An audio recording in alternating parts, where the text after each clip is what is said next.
형제가 여러분 안녕하세요. 오늘은 8월 9일 화요일 기도 응답이 더딜 때라는 제목으로 마태복음 15장 21절부터 28절까지를 묵상합니다. 21절 예수께서 거기서 나가사 두로와 시돈 지방으로 들어가시니 예수님께서 이방 지역으로 가셨다는 것을 여러분 기억하시고 묵상하십시다. 두로와 시돈은 전형적인 이방 지역입니다. 갈릴리 지역에서 조금 벗어나서요. 거기서 하나님 나라를 선포하시고 어떤 것을 가르치고 어떤 일을 위해서 가셨을까 모르지만 예수님은 목적을 가지고 이방 지역으로 들어가십니다. 22절 가나안 여자 하나가 그 지경에서 나와서 소리질러 이르되, 여기서 말하는 가나안 여자는 대표적인 이방 여인을 말하고 있고요. 생명선 밑에 왼쪽 하단에 보면 설명이 있는데 마가복음에 보면 이 여인을 헬라인이요 수로보니게 족속이었다고 얘기합니다. 수로보니게 여인, 여러분 들어본 적 있죠? 자, 하여튼요 중요한 것은 이방 여인이었다는 것이죠. 근데요, 그 여인이 소리 질렀습니다. 주 다윗의 자손이여, 나를 불쌍히 여기소서, 내 딸이 흉악하게 귀신 들렸나이다. 주 다윗의 자손이여 라고 하면 주인이신 The Lord Son of David, 다윗의 자손이여 라고 하는 것은 메시아를 향한 많은 사람들의 표현이었습니다. 호칭이었습니다. 그래서 이 표현을 보면 우리가 생각하는 것은 이방 여인이었지만 메시아를 기다렸고 메시아를 바라보고 예수님께서 구원자이심을 소문과 여러 가지 상황을 통해서 듣고 믿음으로 그 예수 앞에 고백하는 것이죠.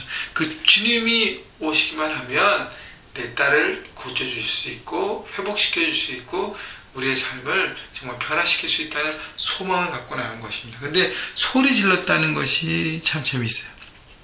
많은 것 생각하게 합니다. 소리 질러. 여러분, 우리가 예수님 앞에 나왔을 때 소리 질렀다는 것은 정말 내 삶의 그 근본적인 문제, 정말 해결될 문제를 가지고 정말 뱃속에서 나오는 어떤 강력한 외침이라는 것이죠.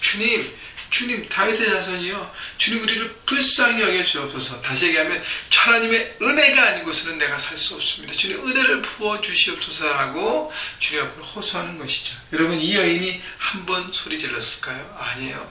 이 여인이 계속적으로 주님께서 움직이실 때까지 소리 질렀습니다. 다시 얘기하면 믿음의 태도를 보인 것이죠. 예수님 향해 부르짖음. 여러분, 똑같이 우리 예수님 향한 우리의 기도가 끝까지 포기하지 않고 계속적으로 기도해야 할 것입니다. 어떤 문제가 있고 그것이 해결될 것이 있다면 그것을 가지고 나가지만 하나님과 관계를 먼저 회복하기 위해서 주님 향한 우리의 믿음과 우리의 고백이 변치 않고 영원하다는 것을 보여드리면 고백하고 나갈 때 정말 그 태도의 모습이 아마 외침일 것입니다. 소리질러 주님 앞에 기도하는 것, 그것도 필요한 기도이기 때문에 여러분 인생에서 필요할 때마다 문제가 있을 때마다 여러분 어려움과 그것 때문에 묶일 때마다 여러분 하나님 앞에 소리질러 기도하고 부르짖는 기도를 통해서 하나님 앞에 나가십시다. 여기서 내 딸이 흉악하게 귀신 들렸나이다. 여러분, 귀신 들린 사람의 특징은요, 흉악하게 됩니다. 관계가 깨어지고요, 대화가 안 되고요, 난폭하고 폭력적입니다. 여러분, 반대로요, 성령에 취하고 성령의 다스림을 받는 사람은 여러분 성령의 9가지 열매 아시지 않습니까? 따뜻합니다. 관대해요.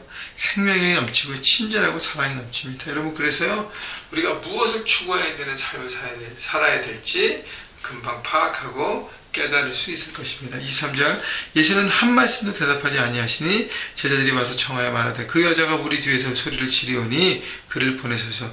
그러니까 이 여자가 이방인이 계속적으로 소리 지르서 불쌍히 여기시고 나를 도우시고 하고 하니까 너무 귀찮게 하니까 제자들이 예수님 빨리 고쳐주시고 좀 보내주세요. 너무 귀찮지 않습니까? 예수님은 뭐예요? 한 말씀도 대답하지 않으셨어요. 여러분, 예수님께서 왜 침묵하셨을까요? 바로 예수님의 예수님의 테스트가 시작된 것입니다. 이 여인을 향한, 이방 여인을 향한 믿음의 테스트가 시작된 것입니다. 여러분, 생각해 보시죠. 한번 소리 질러서 구해달라고 했다고 해서 딱 고쳐주면 어떻게 해요? 자기의 필요만 받고 떠나게 됩니다. 사람이 그래요. 그렇기 때문에 예수님은 이 이방 여인의 믿음이 어디까지고 이방 여인을 더 강하게 세우고 이 이방 지역에 빛으로 세우기 위한 하나님의 전략과 하나님의 뜻이 여기에 담겨 있습니다. 그래서 침묵하셨어요. 여러분, 우리가 하나님 앞에 기도할 때 막 기도 제목 붙들 때 예수님께서 침묵하실 때가 있어요. 주님이 침묵하실 때가 있습니다. 여러분 그때 포기하지 마십시오. 한 번 기도했다고 안 된다고 포기하지 말라는 거예요. 물론 그렇다고 해서 내 뜻을 관찰하기 위해서 끝까지 붙들고 누르는 그게 아니고요. 하나님의 뜻인 것을 우리가 발견하고 이것이 하나님의 뜻 가운데 있는 기도라면요. 계속 인내함으로 기도하라는 것이죠. 하나님은 우리의 믿음과 우리의 자세를 훈련시키시기를 원하신다는 것입니다. 24절 예수께서 대답하여 이르시되 나는 이스라엘의 집에 어린 양 잃어버린 양 외에는 다른 데로 보내심을 받지 아니하였노라 하시니 예수님께서 나는 이스라엘의 집에 유대인들에게 국한되어 있지 이방인들은 지금은 아니다. 물론 순서가 있죠. 그죠? 그렇지만 이방 여인들의 외침과 거기에는 관심이 없다고 예수님께서 딱 잘라 말하신 것입니다. 이방 여인의 태도를 계속 보기 위해서죠.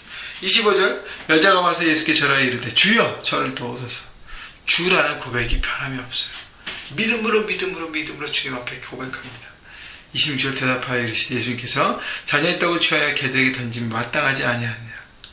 보통 유대인들이 이방인을 개취고 했잖아요. 그죠? 그래서 이방인을 향한 비하 발언을 예수님께서 하신 것이죠.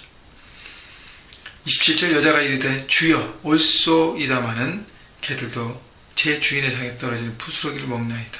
여러분 이 여인이요 자기의 자존심을 내려놨어요.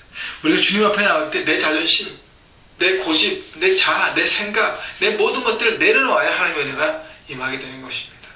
예수님은요 이 여인을 비하하기 위해서 이 여인을 룩다운하고 짓밟기 위해서 말씀하신 것이 아니라 너의 자존심과 붙들고 있는 그것을 네가 포기하고 내려놓을 수 있는가를 예수님께서 테스트하신 것입니다. 그때 이 여인이 뭐라 그래요? 개들도 주인의 상에 떨어지는 부스러기를 먹나이다. 주님의 은혜가 있어야 저희도 살 수 있습니다. 하나님의 은혜를 간구합니다 하고 주님 앞에 납작 엎드린 것입니다. 여러분 자세, 하나님 앞에 나올 때 자세가 중요한 거예요. 주님의 은혜가 필요합니다. 여러분, 여러분의 가정에, 여러분의 직장과 캠퍼스에서 여러분 일하고 공부하며 여러분 삶을 살아갈 때 여러분 내 자존심만 붙으면 하나님의 은혜가 필요하고 기도도 필요 없습니다. 여러분 이따가 살아가면서 얼마나 많이 어려움 가운데 있고 우리가 연약함 우리가 보여주지 있지 않겠습니까? 우리가 최선을 다하지만 우리 정말 한계 있는 인간이 아닙니까? 그때에 우리의 구원자 되시고 우리의 삶의 주인 되신 주님 앞에 날마다 고백하는 것이 주님 오늘 하루 주님의 은혜 아니고서 살 수 없음을 고백하고 주님 내 삶을 붙들어 주시고 내 가정을 붙들어 주시고 내 직장 내 비즈니스를 붙들어 주시고 주님 내 학업 캠퍼스를 붙들어 주옵소서 라고 간구하는 것입니다. 28절 이에 예수께서 대답하여 이르시되 여자여 내 믿음이 크도다 내 소원대로 되리라 하시니 그때로부터 그의 딸이 나으니라.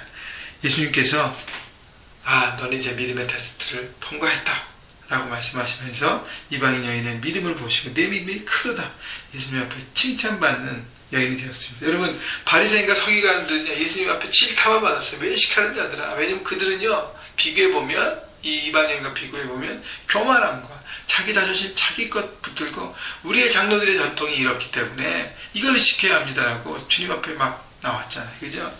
근데 이 여인 은혜밖에 주님의 은혜만을 사모합니다라고 바라봤던 이 자세를 보고 예수님께서 병을 고쳐주시고 그의 믿음을 통해서 칭찬하시고 그 여인을 세워주신 것입니다. 여러분 유대인으로부터 칭찬받은 것도 귀한 주님으로부터 메시아로부터 칭찬받는 여인 이방 여인이 되었습니다. 여러분 많은 제자들 앞에서 이 여인은 칭찬을 받았습니다. 하나님의 은혜를 사모하는 인생. 여러분 인생을 살아가면서 한 가지만 마지막으로 정리드리면 중요한 것은 문제 해결이 아니에요. 주님 앞에서 문제 해결은 하나님과 나의 관계가 새롭게 정립되고 회복되면 문제 해결은 당연하게 되는 것입니다. 여러분 순서를 잊지 마십시오. 하나님과 관계 그래서 매일매일 클리큐티 말씀 묵상을 통해서 하나님 앞에 온전히 서고 주님의 은혜로만 살 수 있는 하나님의 자녀로서의 삶을 고백하고 우리 삶 현장에서 주님의 은혜를 붙들고 살아가는 삶을 살아갈 때 우리의 당면한 문제들은요 주님의 뜻 가운데 한 가지 두 가지 자연적으로 풀어지고 해결될 것입니다. 여러분 오늘도 하나님 향한 믿음 가운데 믿음을 고백하고 끝까지 인내하고 주님의 은혜를 붙잡는 여러분 삶이 되시기를 주님의 이름으로 축원합니다.